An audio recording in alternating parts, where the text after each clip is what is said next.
রসায়ন দ্বাদশ শ্রেণী থার্ড সেমিস্টার চতুর্থ অধ্যায় অ্যালকোহল, ফেনল ও ইথার সমূহ। তো এখন আমরা এই অধ্যায় থেকে অ্যালকোহলের রাসায়নিক ধর্ম সম্পর্কে আলোচনা করব। অ্যালকোহলের রাসায়নিক ধর্ম অর্থাৎ অ্যালকোহলের রাসায়নিক বিক্রিয়া। অ্যালকোহলের রাসায়নিক বিক্রিয়াগুলোকে তিনটি শ্রেণীতে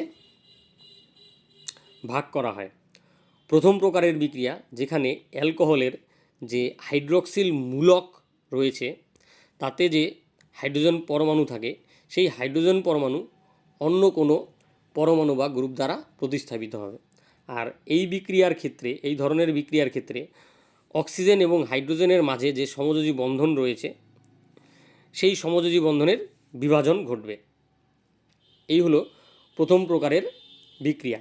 এবারে আমরা দেখব যে দ্বিতীয় প্রকারের বিক্রিয়া কী।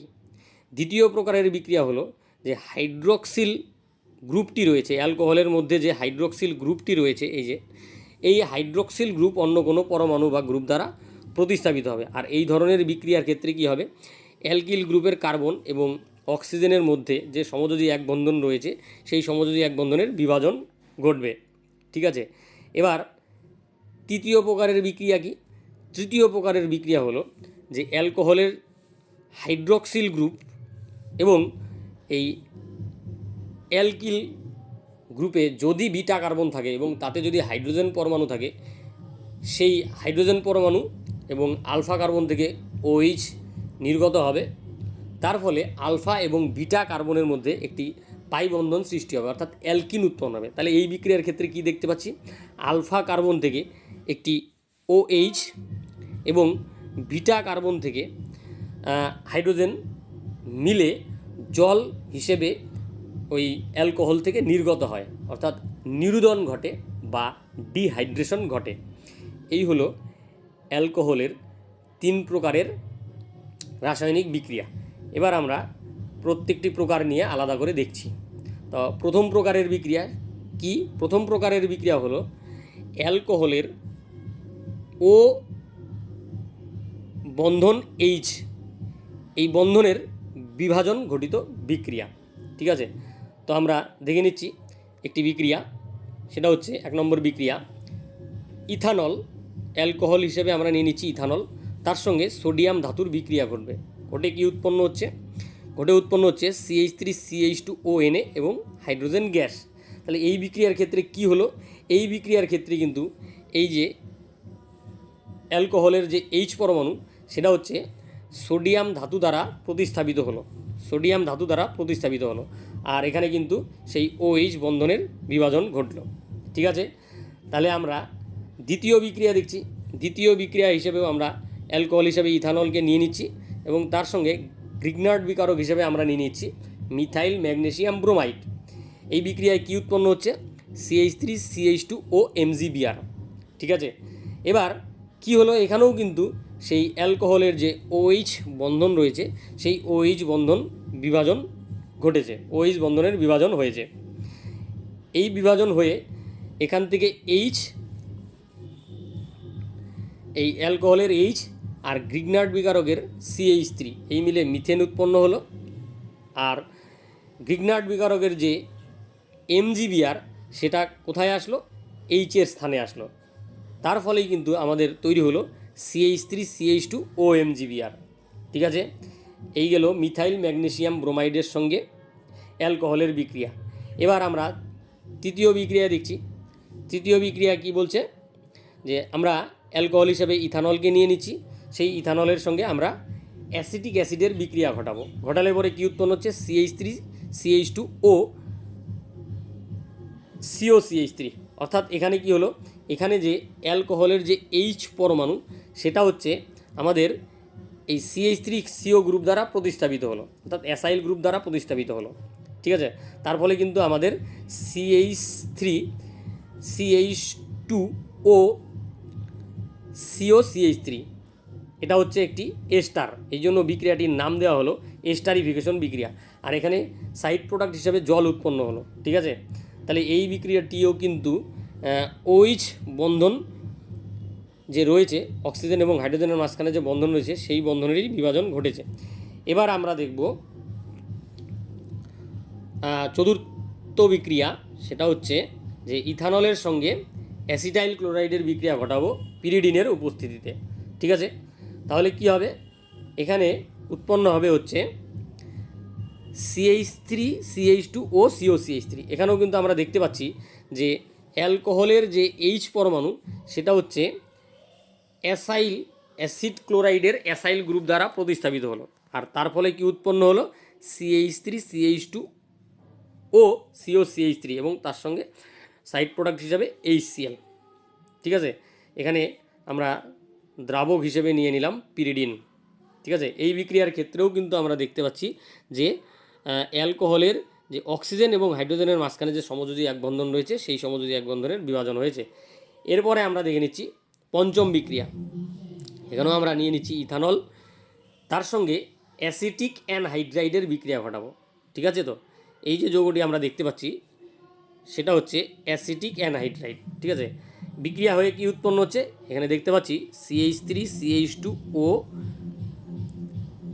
COCH3, অর্থাৎ এখানেও কিন্তু অ্যালকোহলের যে H পরমাণু সেটা কিন্তু একটি অ্যাসাইল গ্রুপ দ্বারা প্রতিস্থাপিত হলো এবং এর ফলে এখানে এস্টার উৎপন্ন হলো এবং সাইড প্রোডাক্ট হিসাবে কি উৎপন্ন হলো, অ্যাসিটিক অ্যাসিড।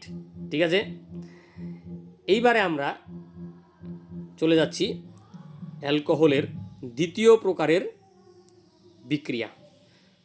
কি দ্বিতীয় প্রকারের বিক্রিয়া কি, সেটা হচ্ছে অ্যালকোহলের যে কার্বনের সঙ্গে যে OH গ্রুপের বন্ধন, সমযোজী বন্ধন রয়েছে, এই যে সমযোজী বন্ধন, সেই বন্ধন বিভাজন ঘটিত বিক্রিয়াসমূহ। ঠিক আছে, তাহলে আমরা দেখে নিচ্ছি 1 নম্বর বিক্রিয়া। আমরা এখানে নিয়ে নিচ্ছি অ্যালকোহল হিসাবে ইথানল, তার সঙ্গে আমরা বিক্রিয়া ঘটাবো PCl5-এর। তার ফলে কি উৎপন্ন হবে, তার ফলে উৎপন্ন হবে CH3CH2Cl আর POCl3। ঠিক আছে, এখানে কি হলো ভালো করে যদি লক্ষ্য করি তাহলে দেখব যে অ্যালকোহলের OH গ্রুপ একটি ক্লোরিন পরমাণু দ্বারা প্রতিস্থাপিত হলো। ঠিক আছে, তাহলে এখানে কোন বন্ধনের বিভাজন ঘটলো, তাহলে এখানে কিন্তু আমরা দেখতে পাচ্ছি এই যে কার্বনের সঙ্গে যে অক্সিজেনের বন্ধন রয়েছে সেই বন্ধনের বিভাজন ঘটলো। এবার আমরা আরেকটি বিক্রিয়া দেখছি। এখানে আমরা অ্যালকোহল হিসেবে ইথানলকে নিয়ে নিচ্ছি, তারপরে নিচ্ছি কি SOCl2 এবং পিরিডিন দ্রাবক এর মধ্যে নিয়ে তারপর যদি আমরা উত্তপ্ত করি তাহলে বিক্রিয়ার ফলে কি উৎপন্ন হচ্ছে, আমরা দেখতে পাচ্ছি বিক্রিয়ার ফলে CH3CH2Cl। এই বিক্রিয়ার ক্ষেত্রে যদি ভালো করে লক্ষ্য করি তাহলে দেখব যে অ্যালকোহলের যে OH গ্রুপ সেটি একটি Cl পরমাণু দ্বারা প্রতিস্থাপিত হলো। ঠিক আছে, এখানেও কিন্তু আমরা যদি দেখি তাহলে দেখব যে এই যে কার্বন আর অক্সিজেনের মাঝখানে যে সমযোজী বন্ধন রয়েছে সেই সমযোজী বন্ধনের বিভাজন ঘটেছে। আর এখানে বিক্রিয়াজাত পদার্থ হিসেবে কি উৎপন্ন হলো, সালফার ডাই অক্সাইড গ্যাস এবং হাইড্রোজেন ক্লোরাইড গ্যাস। এরা দুইজন এই দুটি বিক্রিয়াজাত পদার্থ গ্যাসীয় হওয়ায় বিক্রিয়া মাধ্যম থেকে একা একাই চলে যাবে, শুধুমাত্র আমাদের এই যে বিক্রিয়াজাত পদার্থটি সেটি পাত্রে পড়ে থাকবে। এবার আমরা দেখছি যে আরেকটি বিক্রিয়া, সেখানে আমরা নিয়ে নিচ্ছি ইথানল, তার সঙ্গে আমরা কি নিব, অ্যামোনিয়া নিয়ে অ্যালুমিনা উপস্থিতিতে 360 ডিগ্রি সেন্টিগ্রেড উষ্ণতায় উত্তপ্ত করলে পরে কি হবে, আমার তৈরি হবে CH3CH2NH2। এখানে কি হলো, এখানে যে ইথানলের OH গ্রুপ সেটি NH2 গ্রুপ দ্বারা প্রতিস্থাপিত হচ্ছে। ঠিক আছে, আর এখানেও কিন্তু এই যে কার্বন আর অক্সিজেনের মধ্যে যে সমযোজী এক বন্ধন রয়েছে সেটিরই বিভাজন ঘটেছে এবং সেটি বিভাজন ঘটে ওখানে NH2 গ্রুপ ঢুকেছে। এখানেও বিক্রিয়াজাত পদার্থ হিসেবে আমার কি উৎপন্ন হচ্ছে, বিক্রিয়াজাত পদার্থ হিসেবে উৎপন্ন হচ্ছে সাইড প্রোডাক্ট হিসেবে উৎপন্ন হচ্ছে সেটা হচ্ছে জল। ঠিক আছে, এবার এই বিক্রিয়াটির ক্ষেত্রে যদি অতিরিক্ত পরিমাণ অ্যালকোহল নেওয়া হয় তাহলে কিন্তু এই যে ইথাইল অ্যামিনটি রয়েছে সেই ইথাইল অ্যামিনে যে নাইট্রোজেনের সঙ্গে আরও দুটি হাইড্রোজেন পরমাণু রয়েছে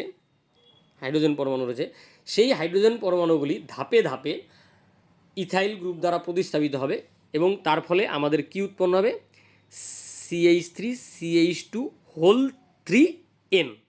এই বিক্রিয়াটি এরকম কন্টিনিউয়াসলি চলতে থাকবে। ঠিক আছে, এরপরে আমরা চলে যাচ্ছি তৃতীয় প্রকারের বিক্রিয়া সেটা কি, সেটা হচ্ছে যে অ্যালকোহলের OH গ্রুপ আর অ্যালকিল গ্রুপ, ঠিক আছে তো, উভয়ে অংশগ্রহণ করে এমন বিক্রিয়া। তা আমি বলেছিলাম যে অ্যালকোহলের OH গ্রুপ যে কার্বনের সঙ্গে যুক্ত থাকে সেটাকে আলফা কার্বন বলবো।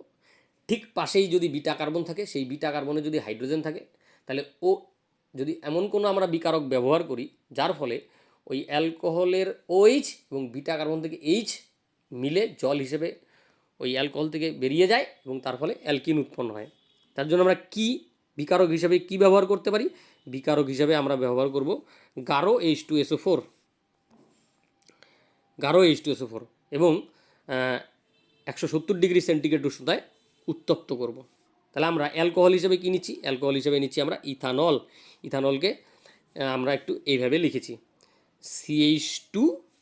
CH2 তার সঙ্গে একটি হাইড্রোজেন আর CH2OH, ঠিক আছে তো।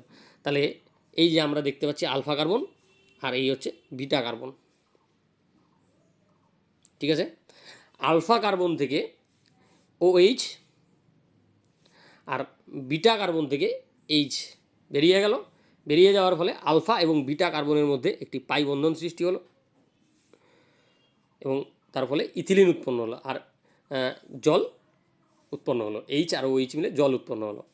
তাহলে এই যে বিক্রিয়া, এই বিক্রিয়ার ক্ষেত্রে যেহেতু আমাদের অ্যালকোহল থেকে জল বেরিয়ে যাচ্ছে, তাই বিক্রিয়াটিকে বলা হচ্ছে নিরুদন বিক্রিয়া বা ডিহাইড্রেশন বিক্রিয়া। এখানে কিন্তু উষ্ণতা অবশ্যই মনে রাখতে হবে 170°। যদি আমরা 140 দিই তাহলে কিন্তু অন্য বিক্রিয়া হবে, সেই জন্য এখানে উষ্ণতাটা ভালো করে মনে রাখতে হবে। এবার আমরা আরেকটি অ্যালকোহল নিচ্ছি, এই একটি হচ্ছে অ্যালকোহল। এই অ্যালকোহলটির কী নাম? এই অ্যালকোহলটির নাম হচ্ছে প্রোপানটুঅল, ঠিক আছে। এবার 2-মিথাইল প্রোপানটুঅল, কী নাম? 2-মিথাইল প্রোপানটুঅল। এখানে আলফা কার্বন কোনটা? এই যে আলফা কার্বন দেখতে পাচ্ছি। বিটা কার্বন, বিটা কার্বন অনেকগুলি রয়েছে, এই একটি, এই একটি, এই একটি, ঠিক আছে। তার মধ্যে একটি বিটা কার্বনকে আমি দেখালাম, সেই বিটা কার্বনের সঙ্গে যে হাইড্রোজেন রয়েছে সেগুলোকে বলবো বিটা হাইড্রোজেন বলবো, সেটা হচ্ছে এই যে দেখতে পাচ্ছি। তাহলে আলফা কার্বন থেকে OH এবং বিটা কার্বন থেকে H বেরিয়ে যাবে, কিন্তু এখানে বিকারক হিসেবে কী দিলাম আমরা? কপার ধাতু, ঠিক আছে। কপার ধাতু এবং 300°C উষ্ণতায় উত্তপ্ত করব। মানে ইথানলকে যদি উত্তপ্ত কপারের উপর দিয়ে 300°C উষ্ণতায় পাঠানো হয় তাহলে আমার কী হবে? এই যে আমার আলফা কার্বন থেকে OH আর বিটা কার্বন থেকে H বেরিয়ে যাবে আর তার ফলে আলফা এবং বিটা কার্বনের মধ্যে একটি পাই বন্ধন সৃষ্টি হবে এবং তার ফলে এই যৌগটি উৎপন্ন হচ্ছে। এই যৌগটির নাম কি? এই যৌগটির নাম হচ্ছে 2-মিথাইল প্রোপিন এবং তার সঙ্গে আমাদের কিন্তু জল উৎপন্ন হবে, কারণ যেহেতু এটি নিরুদন বিক্রিয়া। তাহলে এইভাবে করে কিন্তু আমাদের কি উৎপন্ন হলো? আলফা কার্বন থেকে OH আর বিটা কার্বন থেকে H বেরিয়ে যাওয়ার ফলে অ্যালকিন উৎপন্ন হলো। তাহলে এই হচ্ছে অ্যালকোহলের 3 প্রকারের বিক্রিয়া সম্পর্কে আলোচনা করলাম। এবার আমরা অ্যালকোহলের আরেকটি বিক্রিয়া, সেটি বিক্রিয়াটির নাম হলো ডিহাইড্রেশন বিক্রিয়া। কী বিক্রিয়া? ডিহাইড্রেশন বিক্রিয়া। তাহলে এই যে ডিহাইড্রেশন, এই যে একটু আগে দেখলাম, সরি, ডিহাইড্রোজেনেশন বিক্রিয়া। কী বিক্রিয়া? ডিহাইড্রোজেনেশন বিক্রিয়া। আর একটু আগে আমরা দেখলাম ডিহাইড্রেশন। ডিহাইড্রেশন মানে জল বেরিয়ে যাওয়া, আর ডিহাইড্রোজেনেশন মানে হচ্ছে হাইড্রোজেন বেরিয়ে যাওয়া, ঠিক আছে। তাহলে আমরা সেই হিসেবে একটা অ্যালকোহল নিয়ে নিচ্ছি বিক্রিয়াটি দেখানোর জন্য। একটি অ্যালকোহল নিয়ে নিলাম। অ্যালকোহলটির নাম কি? সংকেত কি? CH3CH2OH, ঠিক আছে। এবার CH3CH2OH, এবার এর মধ্যে আমরা কি কপার দিয়ে দিচ্ছি আর 300°C উষ্ণতায় উত্তপ্ত করব। অর্থাৎ কপার, উত্তপ্ত কপারের উপর দিয়ে যদি ইথানলকে পাঠানো হয় 300°C উষ্ণতায়, তাহলে কী হবে? ডিহাইড্রোজেনেশন ঘটবে। কেমন করে? এই যে অ্যালকোহলের যে OH গ্রুপটি রয়েছে সেই OH গ্রুপের হাইড্রোজেন পরমাণু আর ঠিক আলফা কার্বন থেকে একটি হাইড্রোজেন পরমাণু বেরিয়ে যাবে, এই দুটো এভাবে বেরিয়ে যাবে, ঠিক আছে তো। তার ফলে কি হচ্ছে? এই যে কার্বন এবং অক্সিজেনের মধ্যে একটি পাই বন্ধন সৃষ্টি হবে, অর্থাৎ কী উৎপন্ন হলো? CH3CHO, acetaldehyde. তাহলে এই ক্ষেত্রে, এই বিক্রিয়ার ক্ষেত্রে কী হলো? এই বিক্রিয়ার ক্ষেত্রে কিন্তু হাইড্রোজেন নির্গত হলো অ্যালকোহল থেকে, এই জন্য এই বিক্রিয়াটিকে বলা হচ্ছে ডিহাইড্রোজেনেশন। আরেকটি অ্যালকোহল নিচ্ছি, কি আরেকটি অ্যালকোহল নিচ্ছি, এই হচ্ছে আরেকটি অ্যালকোহল, এই যে এটা কি, এটা হচ্ছে CH3OH। এটার কি নাম, এটার নাম হচ্ছে প্রোপানটুঅল। ঠিক আছে, এবার এই প্রোপানটুঅলকে উত্তপ্ত কপারের ওপর দিয়ে 300 ডিগ্রি সেন্টিগ্রেড উষ্ণতায় যদি পাঠানো হয়, তাহলে আমার কি উৎপন্ন হবে, এই যে অ্যাসিটোন উৎপন্ন। কীভাবে হলো, এই যে অ্যালকোহলের যে OH গ্রুপ আছে তার যে হাইড্রোজেন পরমাণু আর আলফা কার্বনের হাইড্রোজেন পরমাণু, এই দুটি হাইড্রোজেন বেরিয়ে যাবে, হাইড্রোজেন পরমাণু বেরিয়ে যাবে হাইড্রোজেন হিসেবে, এবং তার ফলে এই কার্বন আর অক্সিজেনের মধ্যে পাই বন্ধন আসবে। ঠিক আছে, এর ফলে অ্যাসিটোন উৎপন্ন হবে। এই হলো ডিহাইড্রোজেনেশন বিক্রিয়া। এবারে দেখব আমরা জারণ বিক্রিয়া। কী বিক্রিয়া দেখব, জারণ বিক্রিয়া, অ্যালকোহলের জারণ বিক্রিয়া। তো অ্যালকোহলের জারণ বিক্রিয়ার জন্য আমরা অ্যালকোহল হিসেবে নিয়ে নিচ্ছি, জারণ বিক্রিয়া দেখানোর জন্য আমরা অ্যালকোহল হিসেবে নিয়ে নিচ্ছি ইথানল। ঠিক আছে, তো এবার ইথানলের মধ্যে আমরা কি দিলাম, মৃদু জারক পদার্থ দিলাম। মৃদু জারক পদার্থ দেওয়ার ফলে কী তৈরি হচ্ছে, CH3CHO। মৃদু জারক বলতে আমরা দিতে পারি PCC অর্থাৎ পিরিডিনিয়াম ক্লোরোক্রোমেট, অথবা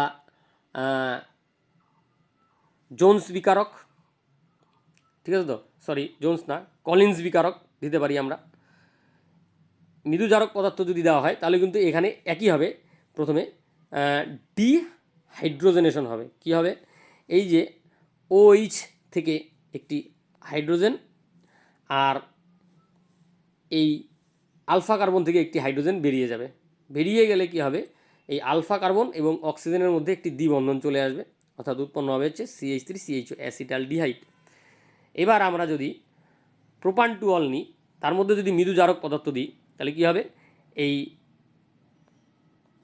OH থেকে একটি হাইড্রোজেন আর এই আলফা কার্বন থেকে একটি হাইড্রোজেন বেরিয়ে যাবে, আর এই কার্বন আর অক্সিজেনের মাঝে একটি পাই বন্ধন আসবে, অর্থাৎ এখানে উৎপন্ন হচ্ছে CH3COCH3। ঠিক আছে, তো তো আজকে এই ছিল অ্যালকোহলের বিভিন্ন রাসায়নিক বিক্রিয়া সম্পর্কে আলোচনা, এবং আলোচনাটি এখানেই শেষ হচ্ছে। ধন্যবাদ।